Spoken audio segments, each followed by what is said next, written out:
Audio Jungle.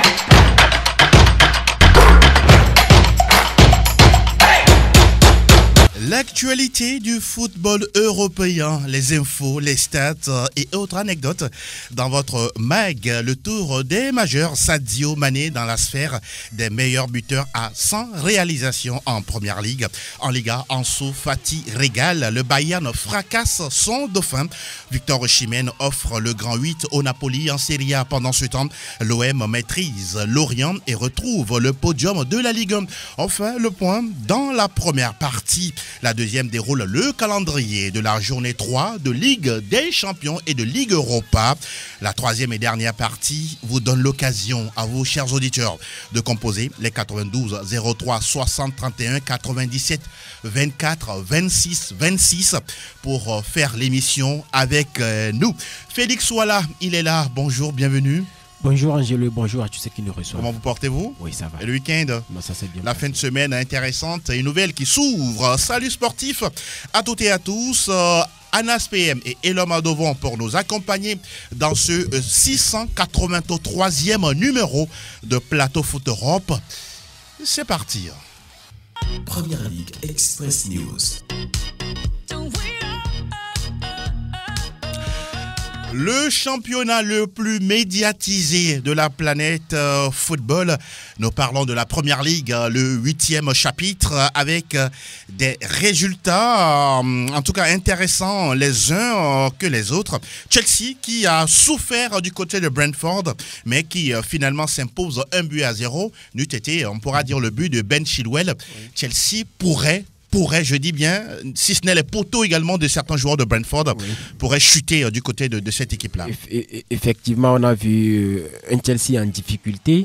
Cette équipe qui a un effectif pléthorique, qui impressionne depuis l'arrivée de Thomas Tuchel, notamment la saison dernière où ils ont été champions d'Europe. L'objectif cette saison, nous savons tous que c'est la Première Ligue, même si nous savons que oui, que ce serait difficile face à des adversaires qui reviennent, pas seulement Manchester City qui était toujours présent, même Manchester United et autres. Donc la dernière fois face à Brentford, je pense que cette équipe a connu ça bas. Ça aussi, ça fait partie du comment l'appelle-t-on, des consécrations pour aller chercher le Graal. Il y a des moments où, effectivement, il y a des moments où vous serez moins bon, mais l'essentiel, c'est d'arracher les 3 points et c'est ce que Chelsea a fait justement. Les Blues ont essayé justement de quitter ce merveilleux stade et son public, en tout cas unique, après justement le but de Ben Chilwell. Et puis quand même, on ne pourra pas passer sous silence les prestations en dents de scie de Romelu Lukaku. Ça fait 4 matchs, il ne marque pas. Doit-on s'inquiéter pour lui? Non, parce que déjà lorsqu'il était déjà arrivé en provenance de l'Italie, il a commencé par enchaîner des buts. Donc moi, naturellement, je m'attendais à ce qu'il ait un peu de difficulté. En plus, peut-être, il a eu un coup de massue au niveau de la tête, au niveau de la sélection. Après cette déculottée face à l'équipe française, ça aussi, ça peut compter. Mais okay, c'est un attaquant qui pèse toujours. Hormis le fait qu'il ne mette plus la balle dans les filets comme à ses débuts, il arrive à peser sur la défense, à créer de l'espace pour ses coéquipiers. Donc moi je pense que, parce que Chelsea a fait la saison dernière sans un attaquant qui ne marquait pas des buts, oui, Timo Werner notamment, où l'entraîneur était obligé de mettre Kai Havertz en pointe de l'attaque. Donc aujourd'hui Lukaku, c'est une plus-value pour cette équipe londonienne. En tout cas, Romelu Lukaku est arrivé du côté de Chelsea avec la bagatelle de 120 millions d'euros et on attend mieux de la part de l'international belge. Manchester City, ah oui, on pourra dire une après-midi tranquille, en gagnant 2-0 face à Burnley avec des buts signés Bernardo Silva et Kevin De Bruyne, oui, qui n'a pas célébré justement ce but-là. Vous voulez dire quelque chose là-dessus avant de continuer? Oui, je pense qu'aujourd'hui, l'équipe de Manchester City, c'est la seule équipe qui domine ses adversaires de bout en bout. On a vu d'entrée de jeu Bernardo Silva qui met ce but. Mais ils ont eu des difficultés face à Southampton. Oui. 0-0, c'est rare. Oui, ils ont eu des difficultés face à Southampton, mais vous savez, ça c'était en début, de saison. En début de saison. Exact. Je pense 3e ou 4e journée.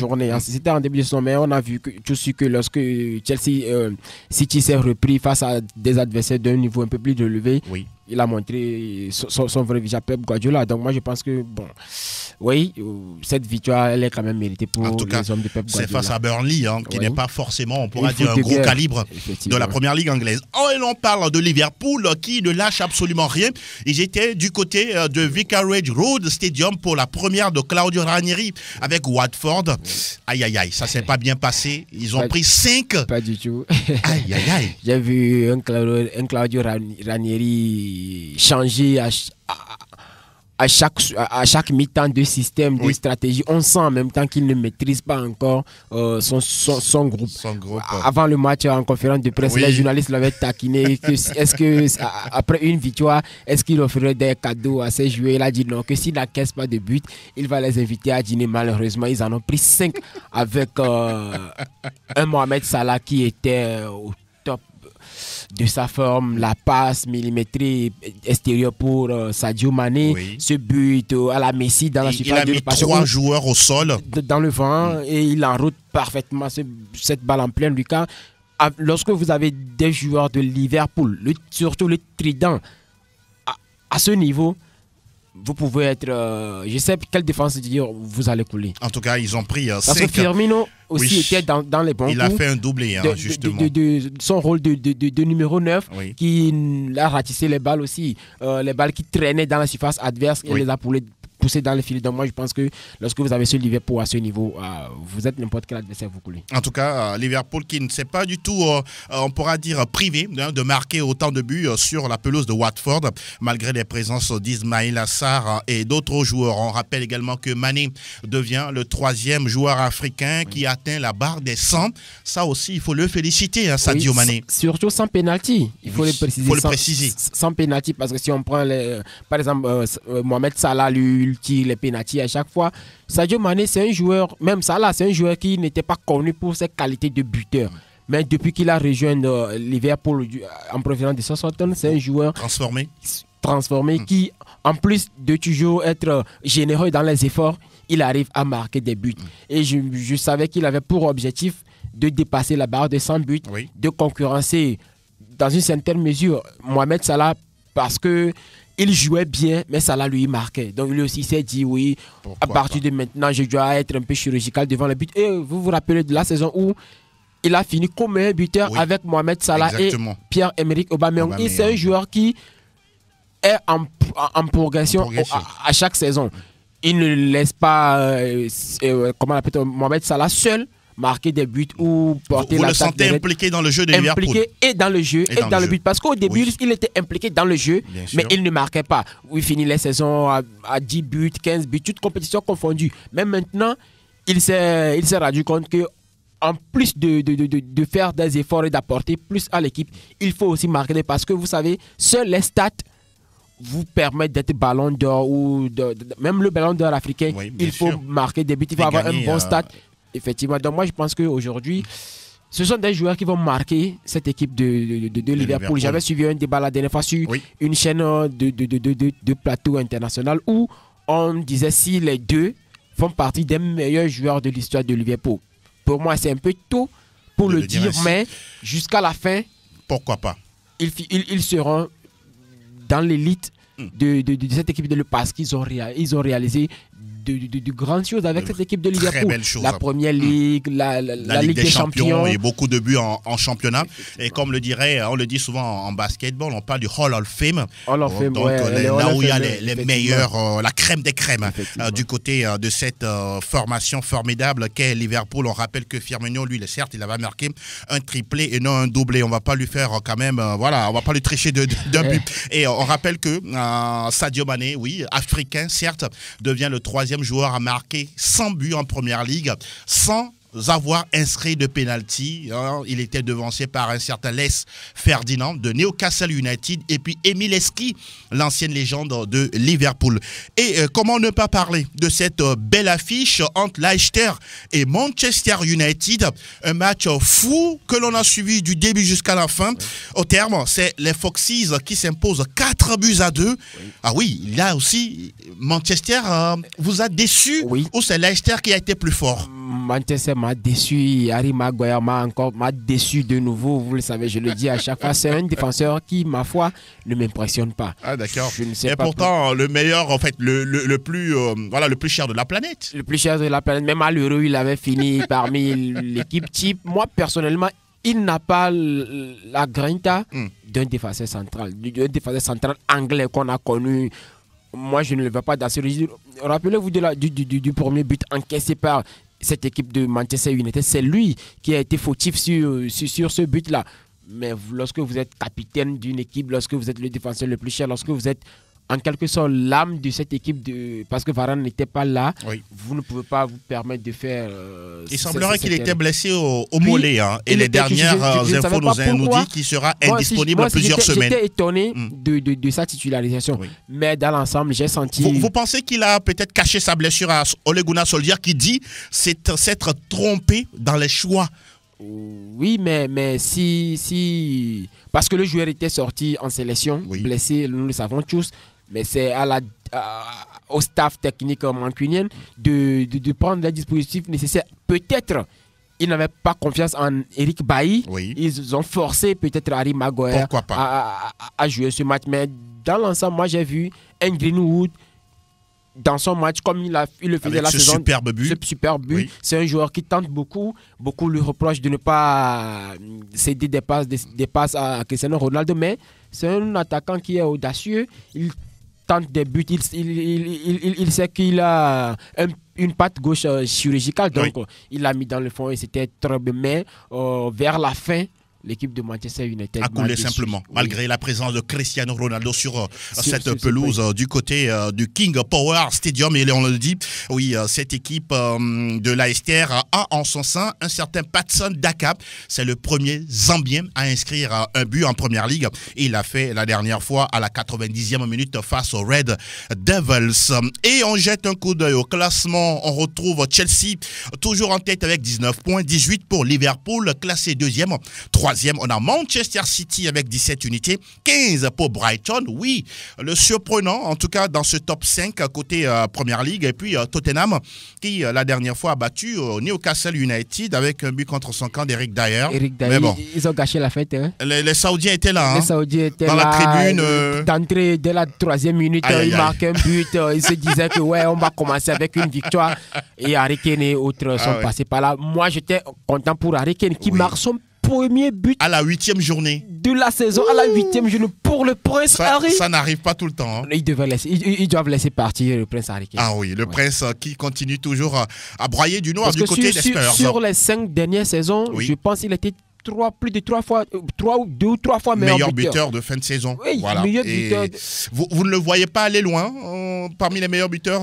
Il reste encore 30 journées. Hein. Mais il n'a pas le moral. Il n'a pas le moral. Ça se voit. Pour vous, il n'a plus son esprit à Tottenham. Non, il n'a plus l'esprit à Tottenham. Tottenham devait le laisser partir. On suivra tout ça. Et au classement des meilleurs buteurs, on retrouve le duo Vardy-Salah, 7 réalisations, 5 pour l'international sénégalais Sadio Mané.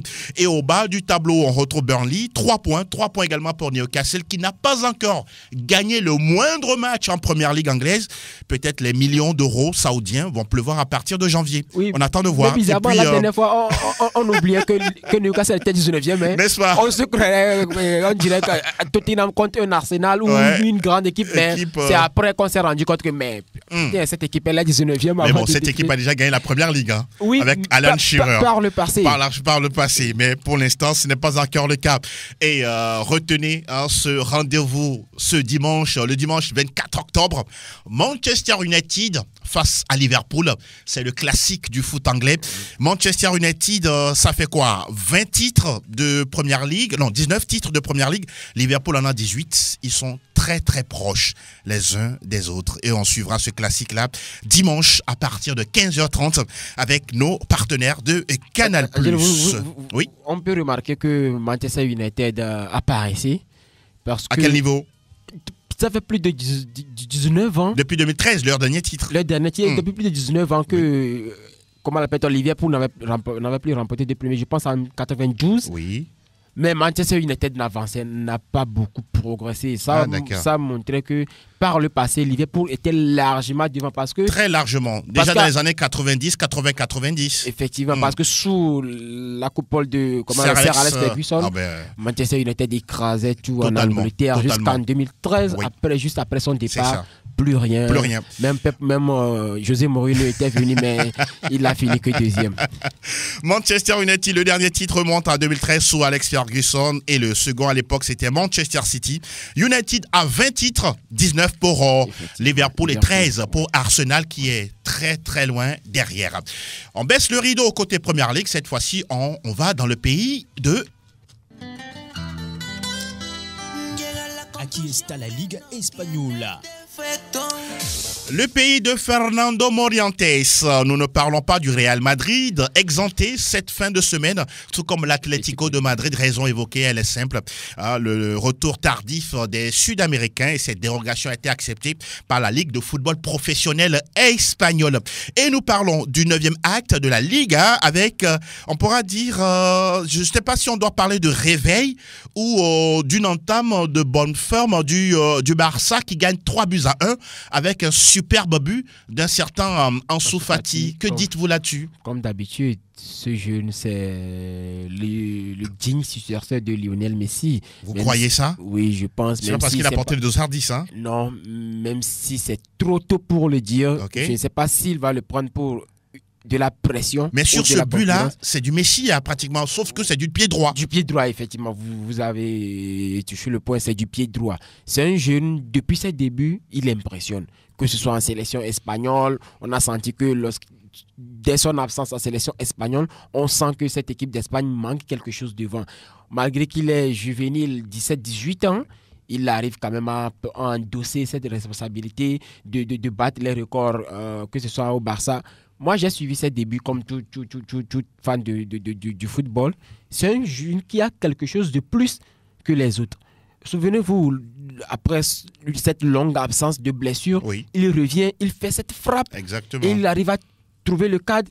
Et hier, il arrive à mettre aussi ce but. Ce sont des signes avant-coureurs qui montrent que ce jeune a quelque chose de particulier. Il a un potentiel, un énorme potentiel selon vous. Et je pense que malgré la blessure, il n'a pas baissé le rideau. Il a continué à progresser parce que la blessure révèle le vrai visage de beaucoup de joueurs. Lorsqu'ils sont sur une association fulgurante et ils connaissent une blessure... Vous voulez toucher un peu du doigt Dembélé, par exemple? Dembélé, même Philippe Coutinho, lorsqu'ils reviennent, ils n'arrivent pas à suivre le rythme. Même le jeune Ansu Fati, je sens que la blessure n'était qu'une étape dans sa carrière. Maintenant, pour parler du Barça de façon générale, moi, hier, j'ai senti que lorsque cette équipe du Barça aura tous ces éléments en forme, elle peut mieux respirer. Les premières minutes de Kun Agüero, 3 minutes seulement dans les jambes. Un but. Bon, c'est quand même une bonne nouvelle. Oui, une bonne nouvelle pour le Barça. Vous savez que Kun Agüero, c'est l'un des meilleurs buteurs de l'histoire de la Première Ligue. Et c'est l'attaquant que moi, je trouve qui n'a rien à foutre de façon de Première Ligue. Un peu comme Luis Suarez, hein, le même registre. Oui, mais jusque Kun, lui, il n'est pas...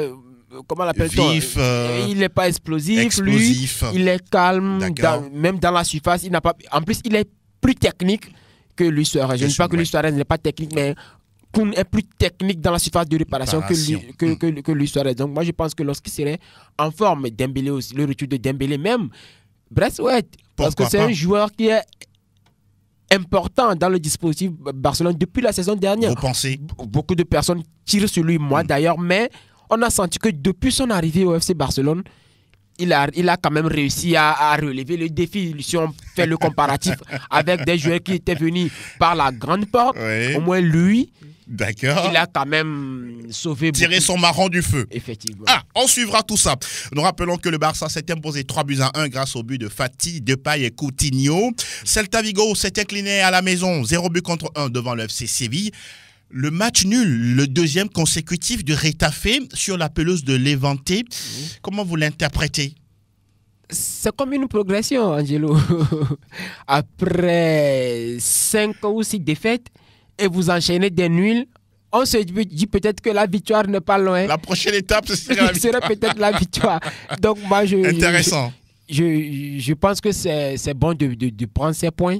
Je sens que le déclic serait une victoire et cette équipe va se retrouver. Je ne vois pas cette équipe descendre à deuxième division. Non. Elle va souffrir, mais elle va quand même essayer à se redresser. À se redresser, pardon, et surtout à se maintenir. La Real Sociedad qui a gagné 2-1 face à Mallorca, un succès qui permet à la formation de la Real Sociedad de prendre le devant justement de cette ligue avec 20 points. Nous parlons du Real Madrid qui est deuxième avec 17 points, un match à moins. Le FC Séville a 17 points, tout comme l'Atlético de Madrid et Osasuna Pampelune. Et au bas du tableau, on retrouve Levante, 18e, 5 points, 3 unités pour Alaves et 2 seulement pour Retafe de Jane Daconam. Au classement des meilleurs buteurs, on retrouve Karim Benzema, 9 buts, Oyarzabal, 5, et puis Vinicius Junior du Real Madrid, 5 réalisations. Et dimanche, retenez, toujours dans votre calendrier, le Barça qui reçoit le Real Madrid au Nou Camp à partir de 14h15 minutes. C'est le Classico Made in Espagne. Et c'est terminé pour la Liga et nous poursuivons notre aventure. Willkommen zu Total Bundesliga. Total Bundesliga. Nous parlons de la Bundesliga, le championnat d'Allemagne, avec justement ce match très attendu, Félix, voilà, entre le Bayer Leverkusen et le Bayern Munich. Nous avons suivi ce match même à la mi-temps. On s'est dit c'est pas la peine, ce n'est plus la peine de continuer de regarder, puisque le Bayern a tout simplement fait balader, humilier le Bayer Leverkusen. Moi, ça ne me surprend pas. À chaque fois qu'on voit un adversaire en face du Bayern de Munich, le Bayern arrive facilement à écarter son adversaire.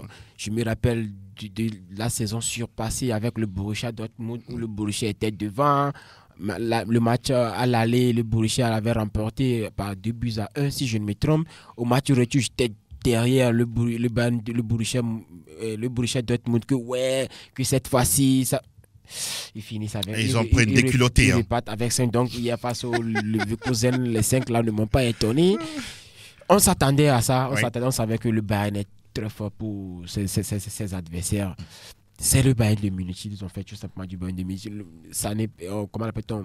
Lewandowski par 2 fois. Lewandowski a marqué 2 buts. Serge Gnabry également a fait un doublé, tout comme Thomas Müller qui a marqué un but. Donc, vous n'êtes pas étonné? Non, ça ne m'étonne pas parce que tous les meilleurs étaient de la fête. Tous les meilleurs étaient de la fête et le Bayern qui, voilà, justement, a glacé cette équipe de Bayer Leverkusen amenée par Patrick Schick qui a marqué le seul but côté Bayer. Et on parlera de la victoire également du Dortmund. 3-1 face à Mayence avec Haaland qui s'offre encore un doublé. Vous voyez ce duo-là ou cette bataille entre Lewandowski et Haaland se poursuivre toute la saison? Oui, je crois que ce serait l'adversaire idéal pour Robert Lewandowski en Premier League. Il était blessé en Bundesliga. Il était blessé, il n'était pas là. Oui. Il revient, il signe encore un doublé. Les deux sont en 9 buts. Oui. Et je pense que si la blessure ne gâche pas cette rivalité ou cette concurrence, on verra tous les deux aller au bout. Ce serait en quelque sorte une concurrence loyale. Oui. Chacun va essayer de tirer l'autre vers l'avant, comme Cristiano Ronaldo et Lionel Messi. Pourquoi pas? Je pense que ce serait bénéfique pour la Bundesliga aussi. Et voilà qui est dit aux côtés, justement, vous l'avez dit, ce mano à mano entre le Bayern et le Borussia Dortmund. Les deux sont pratiquement très serrés au classement. Le Bayern a 19 et le Borussia 18. Et on continue de donner d'autres résultats avec la belle victoire de Hoffenheim, 5-0 devant Cologne. Illas Bebou qui se délivre, qui on pourra dire ouvre son compteur but. 2 réalisations pour l'international togolais. Apparemment, une passe décisive. Apparemment, la venue du nouvel enfant lui fait du bien. Effectivement, c'est ça. Oui, c'est ça. On pourrait le dire, même en jaune, lors de sa première sortie face au Diable Rouge du Congo, Stade de Kégué, il a montré un bon visage. Le premier que moi j'ai vu de lui sous les maillots jaunes. D'accord. Et lorsqu'il part raconter Pour vous, c'est une suite logique. Une suite logique. Lorsqu'il part découvrir le visage de son joli bébé, il arrive à lui faire plaisir sur la pelouse encore une fois. Et je pense que si on a le Pervier dans cette forme, Oui. parce que lui aussi, son meilleur ennemi, c'est les blessures. Lorsqu'il est en possession en possession de toutes ses forces physiques, il arrive à montrer des choses extraordinaires. Intéressantes aussi. On se rappelle de ce but qu'on n'oublierait jamais face au Bayern Munich, où il a fait balader la défense et Manuel Neuer y compris. Donc moi je pense que c'est un joueur qui va encore une fois progresser au fur et à mesure que la saison va avancer et quand il sera en forme. En tout cas, on ne peut que lui souhaiter tout ça, que Ilyas Bebou enchaîne les buts, les belles prestations et surtout au bénéfice de sa formation de Hoffenheim. Et l'on poursuit toujours les résultats de la 8e journée de Bundesliga avec cette victoire 2-1 du Hertha Berlin sur la pelouse de Francfort. 2-0 pour l'Union Berlin devant Wolfsburg. 1 but partout entre Fribourg et Leipzig. On notera également le succès étriqué, mais ô combien importantissime de Bochum, 1-0 face à Greuther Fürth. Et au classement, on voit que le Bayern est devant avec 19 points, 18 pour le Borussia Dortmund, 16 pour le Bayer Leverkusen et puis 4e, on a Fribourg, le même nombre d'unités. Hoffenheim, au classement, on le retrouve à la 9e position avec 11 points, et au bas du tableau, on retrouve Augsbourg, Arminia Bielefeld et puis Greuther Fürth. Ça fait 6 points, 5 et 1 unité pour ces trois-là. Et on rappelle qu'au classement des meilleurs buteurs, on a Robert Lewandowski, 9 buts, Erling Braut Haaland, 9 réalisations, Patrick Schick, 7 buts marqués. Fertig für Bundesliga. Et cette fois-ci, on va du côté du pays où, quand on s'appelle Mourinho, on peut toujours, ou pourquoi pas perdre des matchs. Benvenuto Calcio Italia. La défaite ne fait pas du bien à Mourinho, il n'aime pas perdre, c'est un gagnant, un vrai compétiteur, mais la dernière fois, et pas plus tard qu'hier, la Roma a essuyé sa 3e défaite de la saison. La faute à qui? À une équipe de la Juventus que beaucoup sont en train de trouver, en train de revenir petit à petit, de retrouver, on pourra dire, une belle remontée au classement. L'équipe d'Allegri, on a vu que le meilleur Juventus qu'on a eu ces dernières années, c'était sous Massimiliano Allegri. Et on voit que hier, c'était même en évoluant à 3 derrière que cette équipe a réussi à maîtriser la rencontre. José Mourinho, c'est un entraîneur qui se réinvente du côté de l'Italie. Je ne sais pas si vous l'avez remarqué. Il ne se contente plus de défendre derrière, mais la Roma, son équipe arrive à garder la possession de la balle. Face à cette équipe de la vieille dame, hier, j'ai vu une équipe romaine qui a essayé d'avoir la possession de la balle. Même dans le derby de Rome face à la Lazio, c'est une équipe qui sait jouer. Cristante, Zaniolo, même qui était blessé, El Shaarawy, Tammy Abraham. Et l'ancien de Manchester United, Henrik Mkhitaryan. Ils tous étaient concernés. Même hier, le match pourrait se solder par un but partout. Si le jeune international français Verretou avait raté son pénalty à mettre ce... Vous avez vu la scène? Tammy Abraham et Verretou qui discutaient à propos de qui va tirer le mais je sais pénalty. Pas pourquoi. Bon, en tout cas, Tammy Abraham, je l'ai compris après, comment l'appelle-t-on, une contre-attaque où il a essayé de passer Bonucci et Danilo était venu sortir la balle. Il a galvanisé ses coéquipiers. Je peux comprendre ce côté égoïste qui voulait marquer ce but-là. Mais c'est Verretou qui tire les pénaltys du côté il a raté.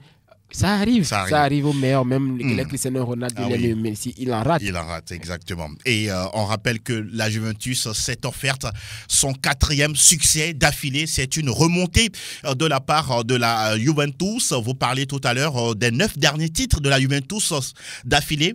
Max Allegri en a pris 5. Là-dedans. Sarri en a pris, je pense, 1. Et puis Antonio Conte en a pris 3. 3, voilà. Voilà qui est dit. Le Napoli de Victor Osimhen s'est imposé à la 81e minute face au Torino. 1-0. Ça fait quoi? 8e match, 8e victoire pour le Napoli. 5e but de la saison d'Osimhen. Hier, je suivais le match sur mon téléphone portable. Même l'action qui a amené les buts. c'est, on dirait, la Masia, quoi. On dirait les joueurs. On se Un football léché. On se croirait à l'époque Xavi, Messi, Pedro, Iniesta, où ils ont fait la passe, ils ont remonté le terrain en une touche de balle. Et dans le cafouillage, Victor Osimhen qui s'élève plus haut que tout le monde et arrive à mettre cette tête rageuse, je pourrais dire. C'est un joueur aussi qui est venu du côté de l'Italie avec de la pression parce que son montant de transfert aussi était 81 millions d'euros. Oui, pour un joueur africain, c'est un record. N'est-ce pas? Et je pense qu'il arrive à prouver l'espoir mis en lui. Parce que du côté de Napoli, mais ce n'est pas n'importe quel joueur qui arrive à ce coup. On sait qu'une légende comme Diego Armando Maradona a écrit les belles histoires de cette équipe. Mais il faut avoir du mental pour relever le défi que fait le jeune Nigérien. Question en 10 secondes. Le Napoli est-il parti pour briser l'hégémonie Inter Milan, Juventus? Peut-être l'année du titre de Scudetto? Possible? Ou c'est trop tôt? C'est quand même possible. C'est quand même possible, mais ce serait quand même pas facile. Ça fait 8 matchs, 8 victoires. Ils ont battu certes la Juventus en attendant d'autres rencontres face à la AS Roma, à la formation, petite formation comme Salernitana, comme Bologne. Et justement, le dimanche à venir, on aura cette superbe affiche entre la Roma et le Napoli. On rappelle que Empoli s'est incliné lourdement 1-2 contre A4 devant l'Atalanta à Bergame. 3-2 pour le Milan AC qui a renversé la formation du Hellas Vérone. Ça fait 8 matchs, 7 victoires, 1 match nul pour les Rossoneri. Belle victoire également de la Lazio Rome, 3-1 devant l'Inter Milan. Là aussi, il y avait un gros match. C'était le premier revers de l'Inter Milan cette saison en championnat. Et puis la Spezia qui prend le meilleur sur Salernitana, 2-1. Et au classement, on retrouve le Napoli, 24 points, 22 pour le Milan AC, 17 pour l'Inter Milan, 15 pour la AS Roma, 14 pour la Lazio Rome. Au bas du tableau, on a la Sampdoria de Gênes, 6 points, 5 pour Venice et 4 pour Salernitana. Au classement des meilleurs buteurs, les Capocannonieri, et on retrouve Ciro Immobile avec 7 buts, 6 pour Joao Pedro et puis 6 également pour Edin Dzeko. Et toujours dans votre agenda, notez ceci, le 24 octobre, le dimanche à venir, à 16h, la Roma reçoit le Napoli. C'est un match chaud bouillant. Mourinho face à Luciano Spalletti. Et puis l'Inter qui accueille la Juventus Turin. Waouh!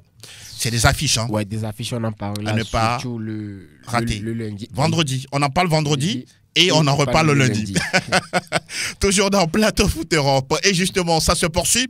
Et désormais, on va faire un tour du côté du club, le seul qui a toujours gagné, pour l'instant, la Ligue des Champions. Info Ligue 1. Info Ligue 1. Nous parlons du championnat de France avec l'Olympique de Marseille qui, enfin, après un nul et 2 défaites, se remet à gagner 4-1 au Vélodrome devant Lorient avec un doublé signé Guendouzi, un but de Camara et puis de Arkadiusz Milik. Enfin, il marque pour l'Olympique de Marseille après une longue trêve due à la blessure. Oui, c'est bien de retrouver Arkadiusz Milik marquer des buts.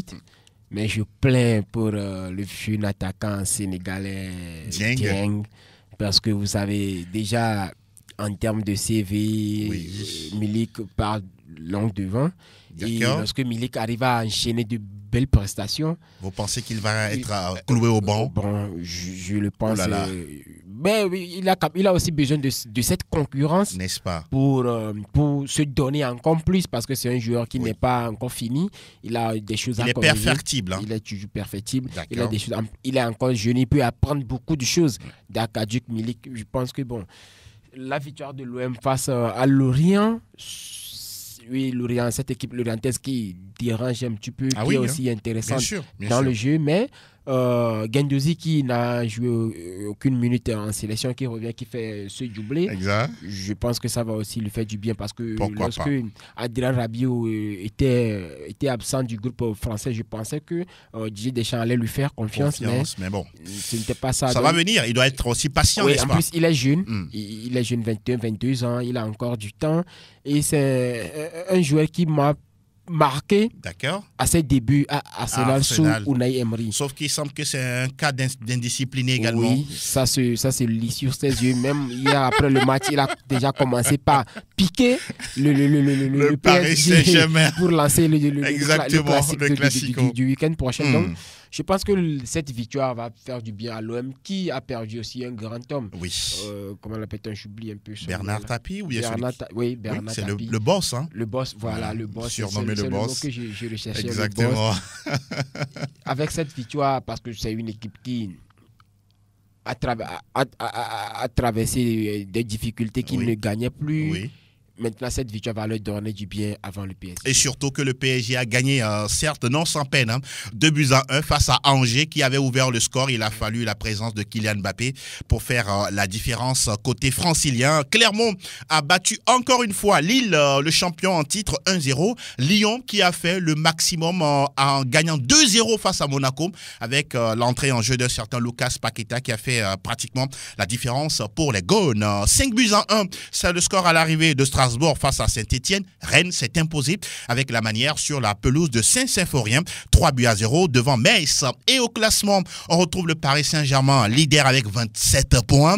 Lens est deuxième, 18 unités, 17 pour l'Olympique de Marseille qui monte sur la troisième marche du podium. Quatrième, Nice, 16 points. Et au bas du tableau, on retrouve les relégués. Metz, 6 points. Brest, 5 points. Et puis Saint-Etienne, aïe, ça ne va pas du tout pour les Verts de la France. Et la dernière information, c'est que monsieur l'entraîneur dont j'oublie un tout petit peu le nom, Claude Puel, voilà, il est maintenu malgré ses résultats difficiles pour l'AS Saint-Etienne. Et au classement des meilleurs buteurs, on retrouve Gaëtan Laborde, 7 buts. Jonathan David est deuxième avec 6 réalisations, 5 pour Bayo. Et on le dit encore une fois, le 24 octobre, ce sera une fin de semaine folle et magique. Marseille recevra le Paris Saint-Germain. C'est le classique du football français. Vous êtes pour quel club? Oh, bon, si l'OM gagne, ce serait intéressant. Le premier classique de Messi en France. Ouais, le premier classique. Messi va vouloir. Qu'est-ce que vous dites? Messi va vouloir atomiser les Marseillais. Mais moi, je suis pour une victoire marseillaise. Pour donner encore plus de la mayonnaise et d'engouement. Et pourquoi pas de suspense autour de cette Ligue 1. Voilà qui est dit le 24 octobre. C'est bien coché dans nos différents agendas. Et cette fois-ci, on va ouvrir une autre fenêtre tout aussi intéressante que la dernière.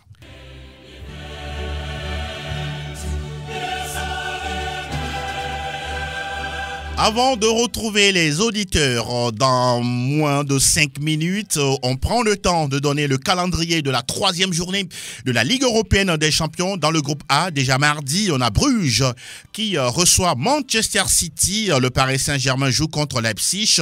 Dans le groupe B, l'Atlético de Madrid accueille Liverpool au Wanda Metropolitano. C'est un duel entre les leaders de la poule B. Porto, avec 1 point, accueille le Milan AC qui toujours n'a pas engrangé le moindre point dans cette poule B. La poule C avec Besiktas qui reçoit Sporting Lisbonne. Les deux derniers de la classe, l'Ajax et Dortmund, vont se croiser dans un duel de patrons dans cette poule C. La poule D, Shakhtar Donetsk, Real Madrid. Ah oui, c'est un match intéressant à suivre, tout comme Sheriff Tiraspol qui va se déplacer du côté du Stadio Giuseppe Meazza pour y défier l'Inter Milan. Le groupe E à présent, Benfica Bayern, c'est un match à suivre. Attention, est-ce que le Barça va sortir de la Ligue des Champions ou commencer à engranger ses premiers points dans cette compétition? L'adversaire en face, c'est le Dynamo Kiev. Le match a lieu mercredi à partir de 16h45. Le groupe F à présent, Young Boys Bern face à Villarreal. L'Atalanta Bergame est du côté du Old Trafford avec Manchester United. Salzbourg croise Wolfsburg dans la poule G. Lille reçoit FC Séville. Et on termine avec la poule H. Chelsea, qui a 3 points face à Malmö, 0 points. La Juventus qui en a 6 va se déplacer du côté du Zénith Saint-Pétersbourg. De façon brève, quelles sont les affiches selon vous qui seront intéressantes? Toujours dans cette poule oui, B. Félix, oui. Toujours dans cette poule B. D'accord. Où ça se joue à 4 si je pourrais dire, parce que toutes les équipes dans cette poule Atlético, Liverpool, Porto de Milan ont au moins une fois disputé une finale de Ligue des Champions. Oui, il y en a 3 qui en ont gagné sauf l'Atlético. Sauf l'Atlético qui a perdu 2 en 3 ans. Voilà. Donc je pense que cette poule, elle reste toujours intéressante. On ne dirait pas que l'AC Milan a 0 point dans cette poule. Pas? Parce que si on voit le visage que cette équipe affiche sur le terrain... Oui. En championnat, c'est bon, mais en Ligue des Champions, ça ne prend pas encore. Après, lorsque vous revenez après 9 ans d'absence... C'est pas évident. Hein. Mais quand même, en plus, ils ont pour projet de faire avec les jeunes. Le groupe, c'est un groupe relativement jeune, même si on retrouve Zlatan Ibrahimovic et quelques anciens. Oui. Ils reviennent progressivement. Historiquement, on parle du Milan. Mais si on veut se biaiser sur le passé récent en Ligue des Champions... C'est pauvre, hein? Très pauvre même, parce qu'ils étaient absents. Ils ne jouaient que la Ligue Europa. Donc moi, je pense que c'est la poule qui va surtout attirer. Maintenant, si on prend le groupe D, le groupe du Real, du shérif. Du shérif. Vous préférez le shérif? Oui, parce que c'est le shérif qui est aux commandes, qui dirige tout là. Qui dirige tout. Maintenant, imaginons que le shérif arrive encore à battre l'Inter de Milan chez eux à domicile. Est-ce que sans ça, mauvais pour l'Inter? Actuellement, ils n'ont qu'un point. En tout cas, l'Inter devait se méfier. Parce qu'une équipe qui a réussi à battre le Real, mais on parle quand même du Real de Madrid. Ouais. Même si le Real arrive avec des joueurs de centre de formation, on parle quand même du Real de Madrid en Ligue des Champions. C'est l'épouvantail de la compétition. Donc, je pense que l'Inter devait se méfier même. L'Inter aussi sur un passé. La saison dernière, l'Inter était sorti aussi de la poule. Oui, tout à fait. Donc, l'Inter devait se méfier de cette équipe ne perd rien. Oui. Sheriff, ils ne jouent rien, ils jouent sans pression. Même menés, ils vont chercher l'adversaire. Ils arrivent. Donc, je pense que l'Inter devrait aussi se méfier maintenant. Pourquoi pas? Le Barça, est-ce que le Barça va continuer? On s'interroge. Dans son Ce Barça que vous avez vu face à Valence doit mieux faire face au Dynamo Kiev? Oui. Ou c'est un match piège? C'est toujours un match piège. Même lors de la défaite face au Benfica, on ne s'attendait pas à ça. Mais c'était le tarif habituel. Est-ce que le Barça va continuer dans son tarif de 3 buts ou essayer quand même de perdre avec un autre visage? Pourquoi pas? On se pose la question. Mais une victoire ferait assez de bien à cette équipe catalane. Parce que si on se base sur l'effectif catalan, ça devrait le faire. L'effectif est quand même et Manchester également, United qui doit se méfier de l'Atalanta Bergame, une équipe très joueuse qu'on a vu récemment en Final 8 de la Ligue des Champions.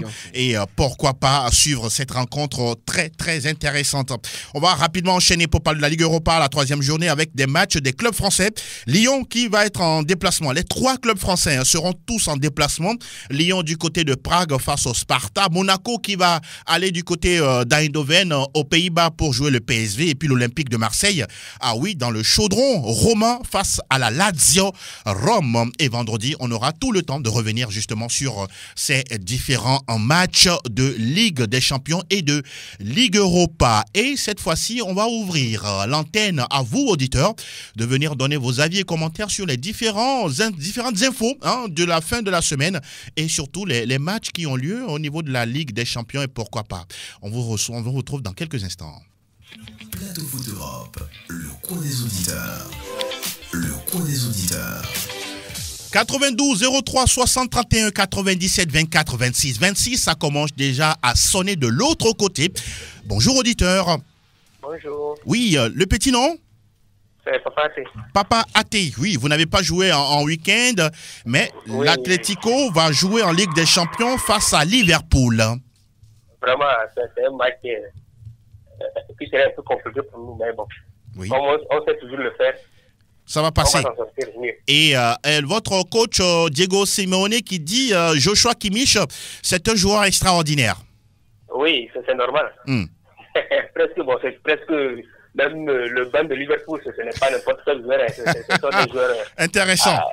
Oui, vraiment intéressant. Donc, mais on va essayer de faire notre mieux quand même. D'accord. Vous avez un autre sujet à évoquer?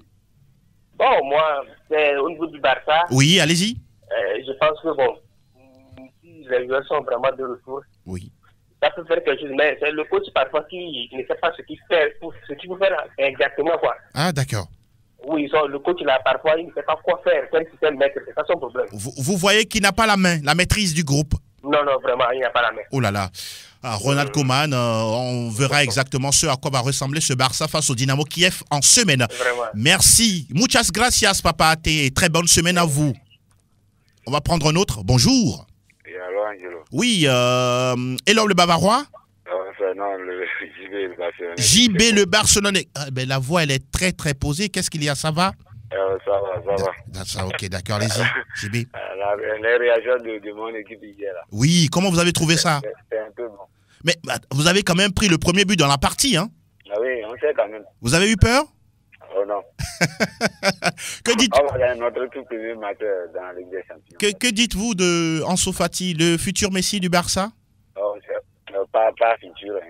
Ah, d'accord. On ne peut pas comparer le poussin à un coq. Mais il porte le dossard 10, hein? Ah oui, je sais quand même. Alors, face au Dynamo Kiev, ça va venir finalement la première victoire? Oui, ça va venir. On va gagner. On va gagner. Oui, le Barça va gagner. Hein. Je ne fais que vous répéter, JB le Barcelonais. Bon courage à vous. Et restez derrière toujours votre équipe avec la passion bien modérée. À très bientôt. On va prendre un autre derrière JB. Bonjour. Oui, bonjour, M. Angelo. Le petit nom, s'il vous plaît? C'est l'abbé. L'abbé, oui. Vous allez bien, l'abbé? Oh, je me porte à merveille. Ah oui, ça fait un moment qu'on ne vous a pas écouté ici. Ouais, mais je vous écoute tout le temps, juste que c'est le temps. Merci beaucoup. Le temps, vous le gérez bien, j'espère. Ouais, on arrive à gérer. Je vous écoute, l'abbé. La dernière fois, je vous écoutais quand le Real a perdu contre Chiric. Les gens se plaignaient que le Chiric a battu le Real. Mais je me suis demandé est-ce que les gens ont suivi vraiment le match. Mais les gens ont suivi le match? Ouais, mais c'était un coup de chance. Quelqu'un qui titre en 4 fois. Vous pensez, l'abbé?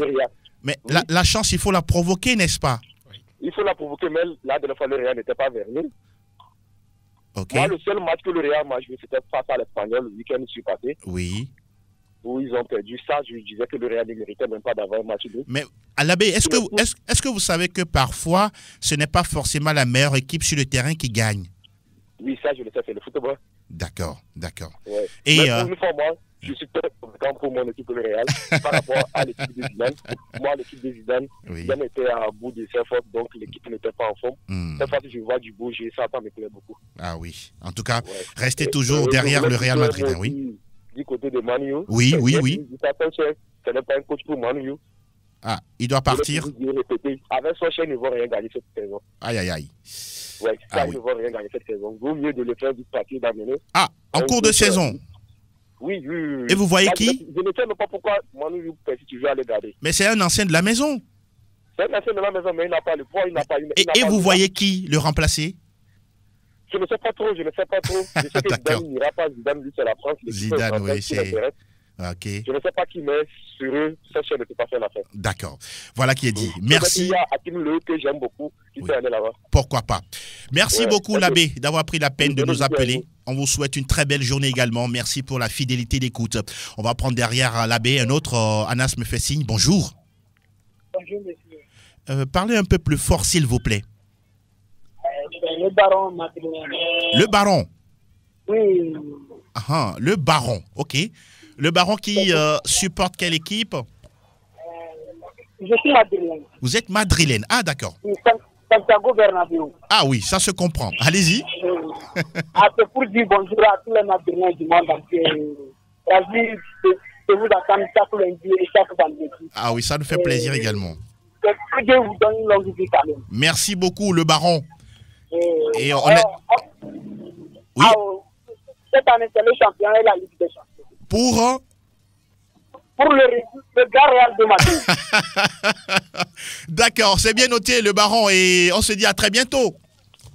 Ok, bonne journée. Merci. On donne le ballon d'or le vendredi. Inch'Allah, pourquoi pas, on verra tout ça. On aura le temps de reparler de cette fameuse consécration à venir. Bonjour, auditeur. Bonjour, monsieur Angelo. Le petit nom, s'il vous plaît? Julien, l'enfant sérieux. Ah, Julien, l'enfant sérieux. Alors, Julien, nous vous écoutons. Bon début de semaine à vous d'abord. Merci beaucoup. J'aimerais évoquer mon équipe, le Barça. Oui, allez-y. Moi, je vais vous lancer un défi. Je vous dis que le Barça sera qualifié pour le tour suivant dans la compétition. D'accord. Il reste encore 3 matchs à part celui de mercredi? Oui, à part celui de mercredi, il reste 3 matchs. On va battre le Bayern chez lui. Ah. Parce que, oui, nous sommes en train de retrouver nos joueurs. Agüero est revenu. Oui. Dembélé aussi est en train de revenir. Ansu Fati. Oui. S'il reste sur cette forme-là, ça va faire mal. Et puis, il y aura une concurrence maintenant qui va booster les joueurs à se donner plus de 200% sur le terrain. Donc moi, je pense que le Barça va revenir sur son meilleur niveau. Avec Ronald Koeman. Oui, avec Ronald Koeman, si on voit ses statistiques, bon, jusqu'alors, il n'a pas encore fait de mauvais résultats, vu que bon, c'est seulement qu'il n'avait pas les joueurs à sa disposition depuis cette saison. D'accord. Donc on ne peut pas le juger sur ces résultats-là. Deuxième sujet. Oui, bon, c'est la défense aussi qui m'inquiète. Il faudrait qu'on fasse confiance aux jeunes et on laisse un peu respirer. Oui, c'est le seul la seule inquiétude pour vous. La seule inquiétude que je vois dans notre équipe. Sinon, ça va aller. Voilà, beaucoup de courage à Julien et à tous ceux qui aiment cette équipe du FC Barcelone. Un autre qui est là. Bonjour auditeurs ou auditrices, ça dépend. Bonjour, c'est Rachid depuis Forever. Rachid, salam alaikum. Nous allons tous bien et vous? Ça va. Salut l'invité. Ah oui, Félix, voilà. Oui, salut. Il est là. Nous vous écoutons, Rachid. Je salue les absents aussi. Ah oui, vraiment, ils sont absents aujourd'hui. Vous les retrouverez vendredi. Merci. C'est juste pour vous dire que le Barça, moi, c'est parler du Barça. Je ne suis pas barcelonais, mais et tous les joueurs qui sont au Barça, ces joueurs sont bons. Mais si l'entraîneur les fait, donc la conscience, il les aligne, le Barça peut faire quelque chose. Mais c'est qu'il n'arrive pas à manager bien l'équipe effective. C'est ce que vous voyez. Sinon, le Barça a un très bon effectif quand même. D'accord. Et pour le Real, ça doit passer en Ligue des Champions, n'est-ce pas? Ça va passer. Nous allons rapporter. Vous allez au Shakhtar, c'est une équipe difficile à jouer, hein? Nous allons les battre, M. Angelo. C'est bien noté pour vous, Rachid, et bien des choses à tous ceux qui nous reçoivent du côté de Forever. À bientôt. Merci bien. Un autre qui est là. Bonjour auditeur, vous êtes là? Bonjour Télété. Oui, Faustin. Oui, est-ce que Nafan Sireux, il est sur le défense de Barça pour arrêter les attaquants de Bayern? Ah, ben c'est son avis, Julien. Non, Faustin. Mais le Catalan 100% dans le sang. Faustin, il faut respecter l'avis de l'autre. Je suis d'accord. Je suis Catalan comme lui. Je le sens, Angelo. N'est-ce pas? Mais la question reste à poser. Est-ce que les défenseurs de Barça peuvent arrêter l'attaquant de Bayern? Bon, selon toi, qu'est-ce qui va se passer? Bon, on laisse tomber ce débat-là. Barça va démarrer sa saison à partir du match classico. N'est-ce pas? Voilà. Ah oui, c'est un grand classico qui nous attend. Hein. Est-ce que tu ne penses pas que le classico là risque de voir beaucoup plus les joueurs du Real en forme que ceux du Barça? Non, laisse ça. C'est vrai qu'ils ont eu le repos de 8 semaines, mais ça ne va rien déranger, mon frère. N'est-ce pas? Ouais. Ah oui, c'est un vrai Catalan qui parle là. Je demande à mon ami comment de tenir bon. C'est votre ami. Non, c'est pas lorsqu'il est en train de Barça, donc c'est mon ami. D'accord. Il n'a qu'à tenir un bon discours pour attaquer ce match-là. C'est un grand match qui nous attend, en tout cas en fin de semaine. Voilà. Merci beaucoup. Faustin, on va prendre le dernier, s'il est là, le tout dernier. Bonjour. Bonjour. Quand le Barcelone, c'est Madrid qui rentre. Ah oui. Mounirou, c'est ça? Oui, c'est lui-même. Oui, Mounirou, salam alaikum. Oui. Nous allons bien et toi, ça va, j'espère? Enfin, comme les hommes blancs. Moi, je vais te battre mardi, dimanche. Ok. Même si tu as amené encore, on va battre dimanche. Ah, d'accord. Le match est déjà lancé. Cette année, après le championnat, Coupe du Roi. N'est-ce pas? Oh, ok. C'est bien noté.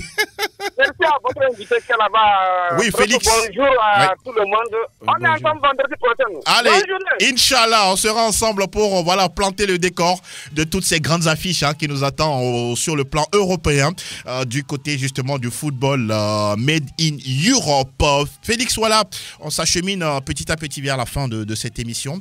Vous avez sûrement quelques salutations à faire à des personnes chères à vous. Tous ceux qui ont reconnu la voix, notamment David Dadiou, que vous me connaissez très bien, Rode qui me suit, tous ceux qui connaissent Félix, voilà.